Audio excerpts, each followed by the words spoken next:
Com que frequência, ao receber novas faturas de serviços públicos, você se pergunta: será que não estou pagando demais por eletricidade, água ou gás? E por que eu sou obrigado a tirar do meu próprio bolso uma quantia para a coleta de lixo, que não é recolhido por semanas, para a limpeza da escada, que os funcionários da companhia de serviços só notam uma vez por mês, e para outros serviços que nem entendo direito? Petersburgo, segunda maior cidade da Rússia, ficou primeiro coberta de neve no inverno e, em janeiro, com a reforma do lixo, também atolada em pilhas de lixo. O governo de São Petersburgo informou com entusiasmo que os responsáveis receberam multas no total de 2 milhões de rublos. Mas o monte de lixo continua lá.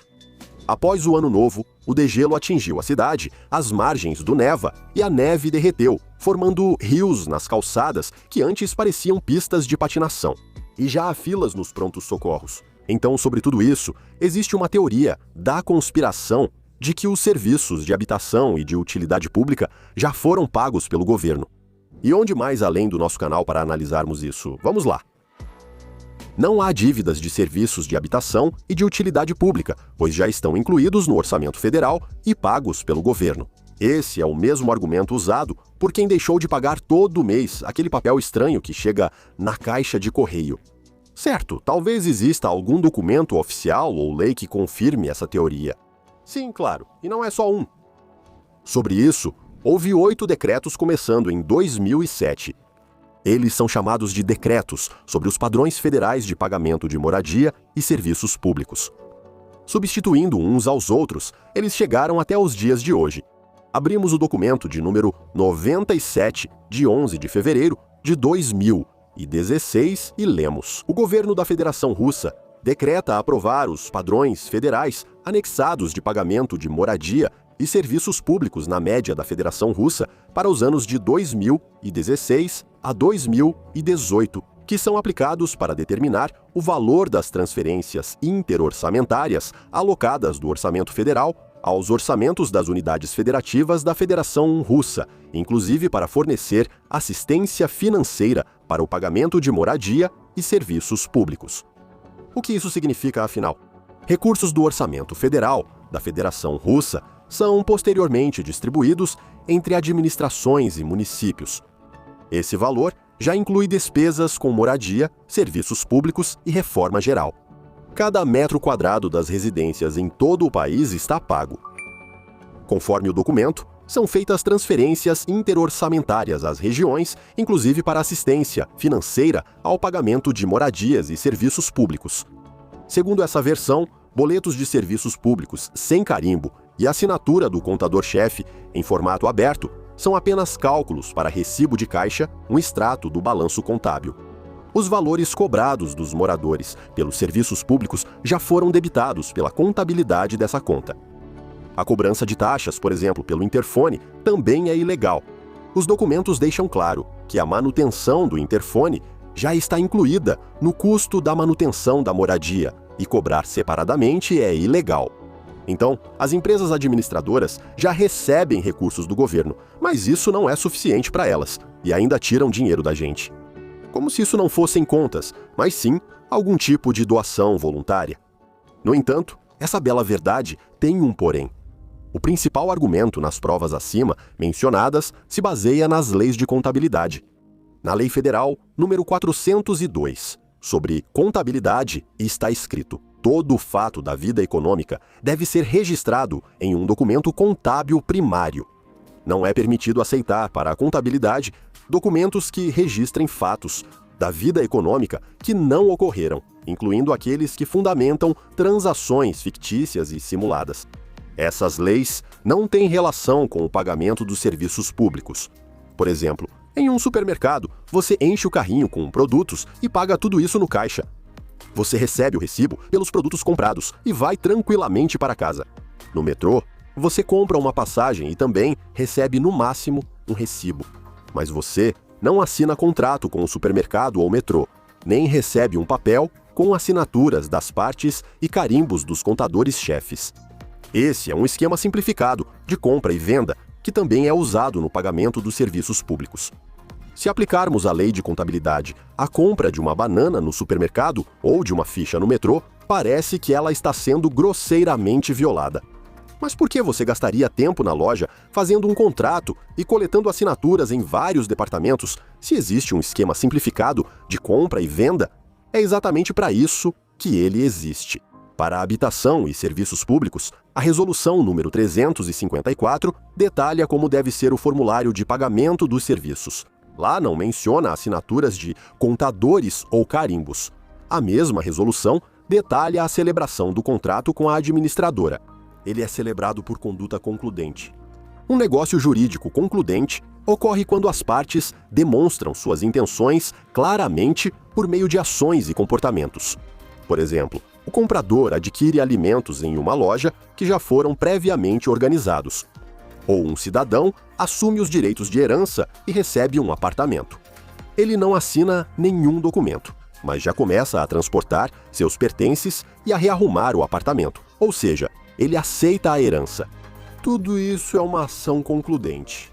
Se o cliente utiliza o abastecimento de água ou gás ou realiza ações que demonstram sua intenção de continuar usando esses serviços, o contrato com os serviços públicos também se torna ativo. É por isso que nenhum processo iniciado foi vencido por um cidadão que baseou sua acusação no fato de que não havia contrato entre ele e a empresa administradora. Talvez, mas e quanto à afirmação de que os serviços públicos já foram pagos pelo Estado? Essa afirmação vale para pessoas com direito a benefícios. Fica claro que certos grupos de pessoas são o foco desses fundos. Inclui aposentados, baixa renda, famílias numerosas, famílias de militares, entre outros.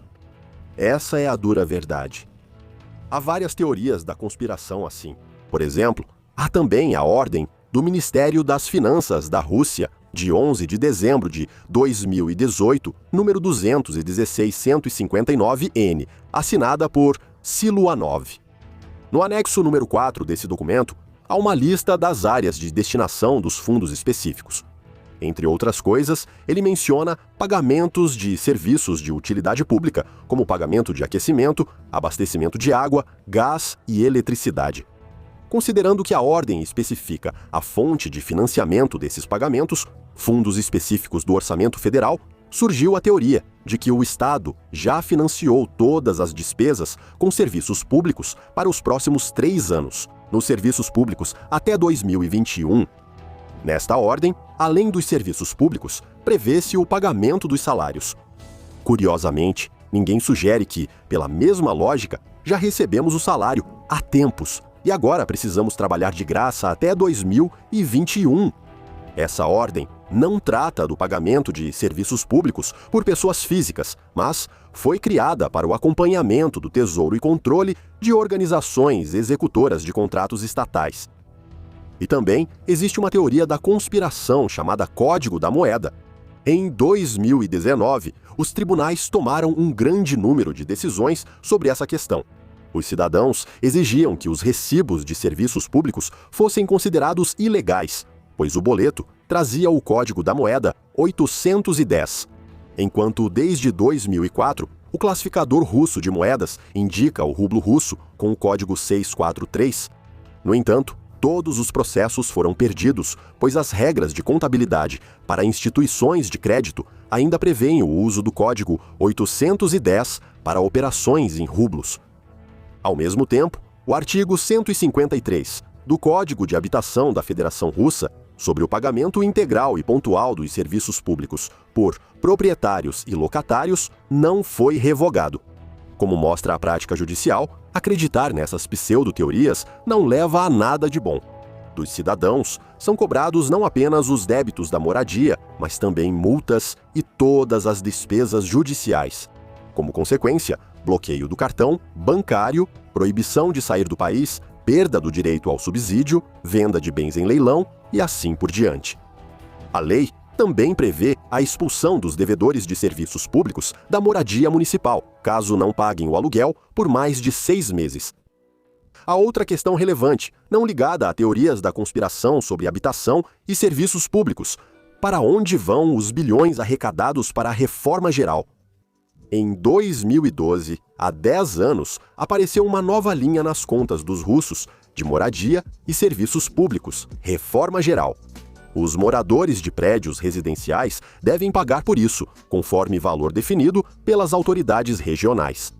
Em Moscou, em 2021, a contribuição mínima foi de quase 20 rublos por metro quadrado. Na região de Leningrado, 8 rublos. Em Ekaterimburgo, 10 rublos.